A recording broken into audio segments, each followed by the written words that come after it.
Hey guys, it's Charles. How y'all doing?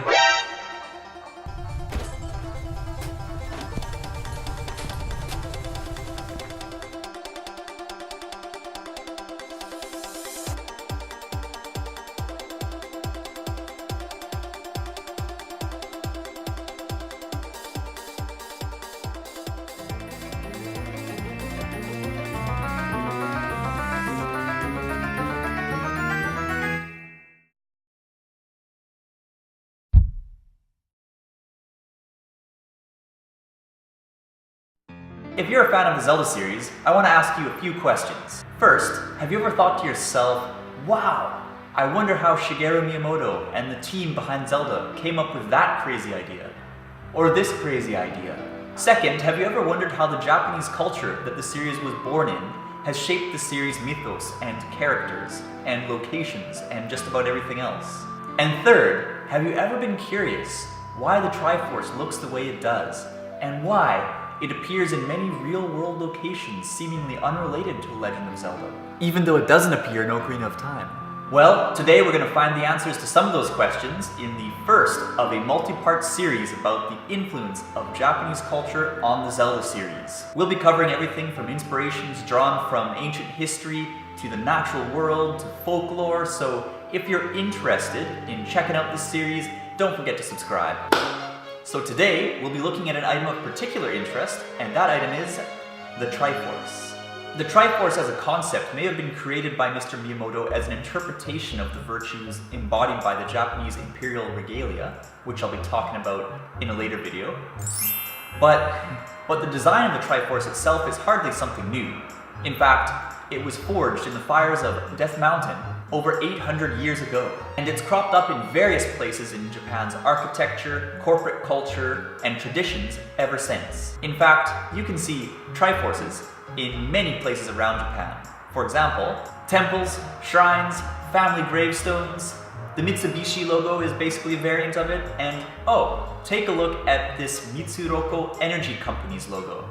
Looks pretty familiar, doesn't it? Those are just a few examples. These little fellows are all over the place, and if you're traveling in Japan, you're bound to come across one sooner or later. It's a fairly prevalent and ages-old symbol, so the fact that it wasn't born out of the Zelda franchise is pretty obvious. The Triforce symbol has also made the jump into a foreign RTS game series, which happens to point the finger directly at its origin.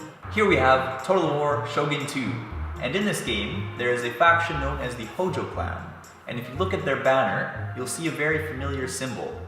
3 small triangles put together to create a larger triangle with a space in the middle. And this is it, the source of inspiration for many bits of Japanese architectural design and company logos, and ultimately, the source of inspiration for the Triforce. Rather than a work of fiction, it's the insignia of an important family in Japanese history, the Hojo clan, a family that served as regents for the Kamakura shogunate in the 13th and 14th century, but in reality held the real power over what we now know as Japan until their dissolution in 1333, when essentially they were shit-tossed by their own supporters. But why does the symbol that inspired the Triforce look the way that it does? Well, the symbol itself is referred to as Mitsu Uroko, and it has quite the interesting backstory. According to legend laid out in the Taiheki, a Japanese historical epic written in the late 14th century, which is regarded as historically accurate in its broader strokes, but has quite a bit of embellishment, as you're about to see.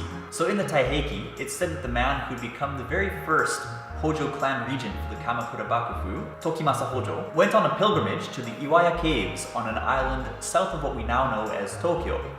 This island was known as Enoshima, and it's here that Tokimasa prayed for the prosperity of his descendants. Now, there are 2 versions of what happened next, but they both have the same outcome, so let's just quickly run through them. In one version of the story, Tokimasa prays in the cave, and the goddess Benzaiten appears before him, and she tells him that not only will his family become prosperous, but they will in fact rule over Japan in the coming years. Afterwards, Benzaiten retreats towards the ocean, and Tokimasa notices from under her robes there's a dragon tail. And after she disappears beneath the waves, he goes and looks in the sand, and there he finds 3 dragon scales. That's version 1 of the story. The other version of the story doesn't mention Benzaiten at all. In fact, it just says that Tokimasa prays to the fisherman, guardian, dragon deity living in the cave, The dragon appears before him, grants his wish, and then leaves. And left behind are the 3 dragon scales. Now, the Taiheki was first written in the late 14th century, so it's quite possible that the Benzaiten version of the story was later supplanted on top of it, since she experienced quite the boom in popularity in the Edo period among merchants and entertainers. And in fact, that's the environment that the woodblock print I just showed was produced in. Yet another tale suggests that Benzaiten came to the island and married the dragon deity, putting an end to his reign of chaos around Enoshima. And that could explain their apparent unity in the picture I showed, and I guess why the dragon tail is under her skirt. Either way, the result is the same: 3 dragon scales and prosperity for the Hojo clan. And in short, these 3 scales would form the Hojo clan's insignia, as well as inspire a lot of other graphic design in Japanese culture, and ultimately the Triforce, which we've been chasing after since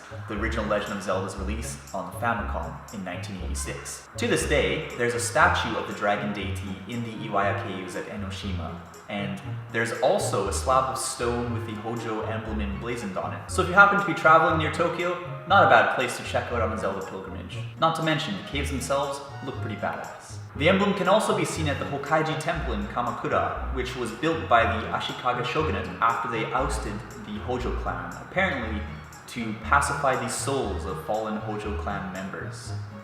Oh my god. Maybe the Poes in the Ocarina of Time are also the ghosts of the Hojo clan.